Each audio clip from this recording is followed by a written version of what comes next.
Wow, has it been a while. College really picked up there, and I didn't have too much time to make content, but I'm back, baby.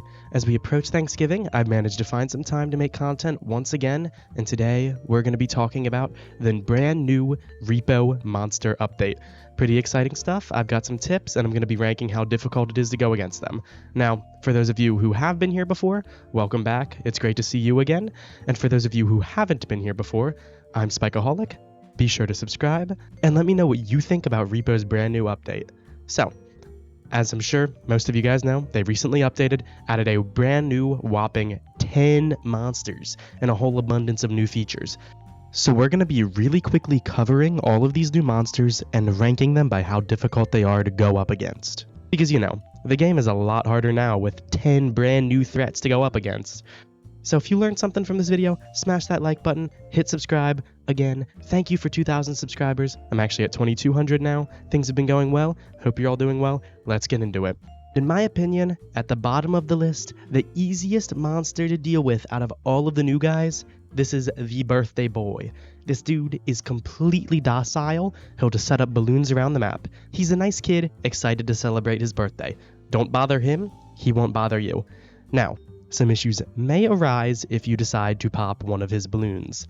This can be done by grabbing it, throwing an object at one, or just simply walking into one.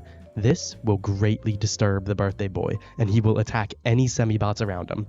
This is when he means trouble. Now, he may only deal 10 damage, but he moves very fast and he attacks even faster, so you gotta be very careful here. The birthday boy is, however, very weak. He can be picked up at 4 strength and he only has 150 health, so you can kill him pretty easily if you have any experience.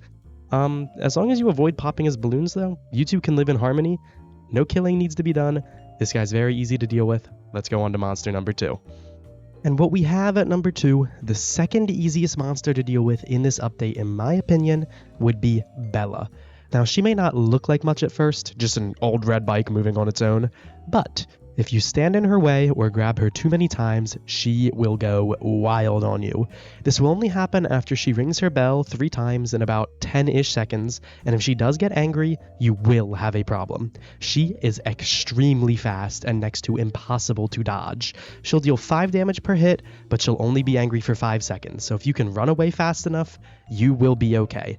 Don't try to hide under anything though, as she will get you there too. Using the Bolt Zap as a weapon to deal with her would be a very good idea, as this will stun her for long enough to make her not angry at you anymore when she gets back up. Although it may just be best to completely avoid her altogether, and when you start hearing those dings, get out of her way, or else things are certain to go south quickly. Alright, next up we have the Tick. This guy can pose a real threat if you're not paying attention, so be careful. Rather than trying to latch onto the semi-bot, the Tick will attempt to latch onto the semi-bot's beam, meaning that it will only latch onto you if you're performing an action that requires your beam. Unfortunately, this means you can't really just grab and toss around the Tick, or it will stick to you and drain your life until it's full. Though the Tick has an incredibly low health at spawn, only 10. This means it's possible to one-shot it with basically any weapon in the game, so it's very easy to kill. The Tick needs to absorb 100 life to be full, meaning it won't kill you if you have any health upgrades, and if it drains 100 health from you or your friends, it will drop an orb on death as well as release a green aura that will give you back your life. If you are grabbed by a Tick, get your friends to hit it off of you, or if you're playing alone, it's possible to tumble into it and kill it while it's on you. Or, if you're fast enough, you can just slam it around and kill it that way. The Tick isn't too big of a threat, but again, just be careful and pay attention. At number 4, we got an all-time favorite. Let's go gambling. We got the Gambit. This guy is completely luck-based. He can either damage you a lot, a little, or even heal you up. When the Gambit spawns, it roams around aimlessly until it spots a semi-bot. From there, it will hunt you down and grab you and force you to gamble. What an awful fate, I know. When the player's grabbed, the Gambit will open its mouth and reveal, that's right, a roulette wheel. There's a couple different colors on this wheel and each one does something different. Red will make you lose 50 health, green will give you 25 health, yellow will give you money, and white will set your health to max, while black will set it to 1. The best way to deal with the Gambit will just be to keep your distance, as it is quite heavy, taking 9 strength to lift. Although, if you do get grabbed, you can just pull out a weapon and attack it there. Be careful though, because if you're in co-op and your friend tries to hit it, it'll cause an explosion that deals 60 damage to all players in the area.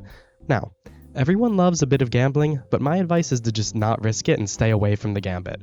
Although, a little spin never hurt anybody once or twice.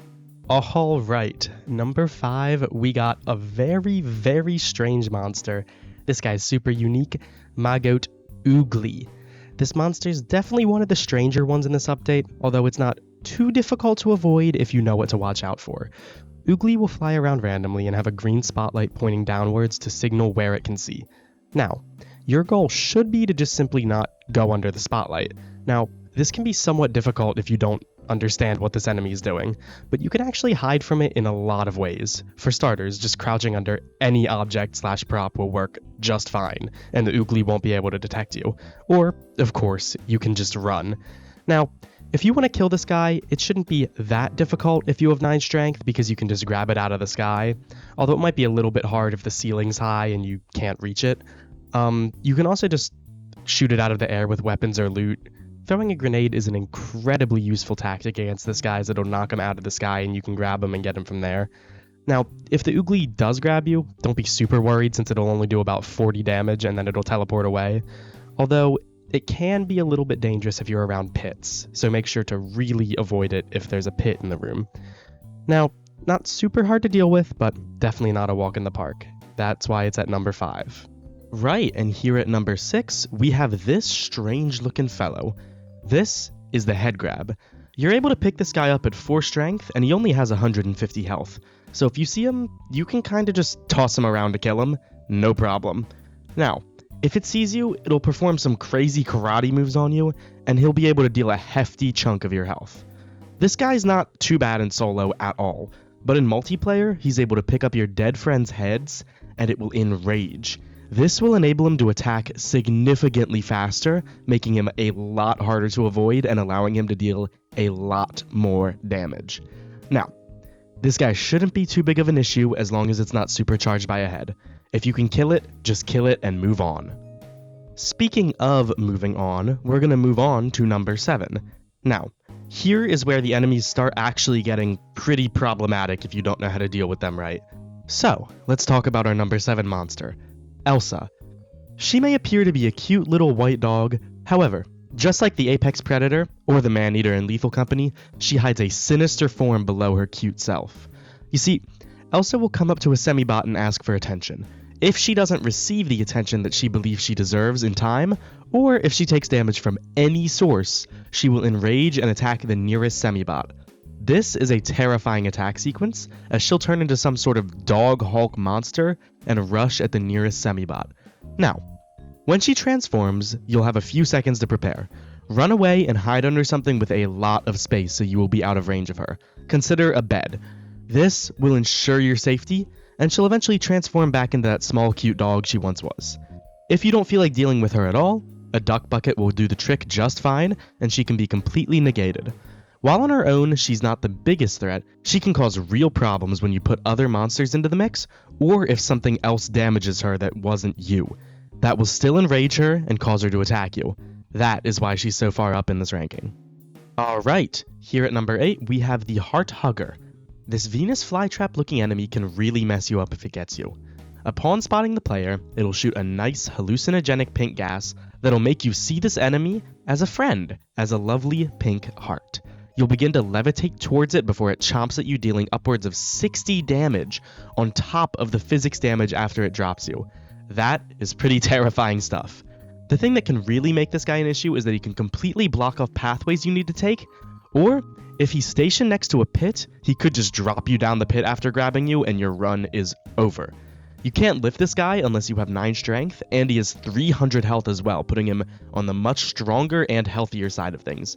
It can be very difficult to avoid this guy, especially blocking the way to extraction zones, but as long as you're careful and you make sure not to get near him when he's around a pit, you should be okay, maybe.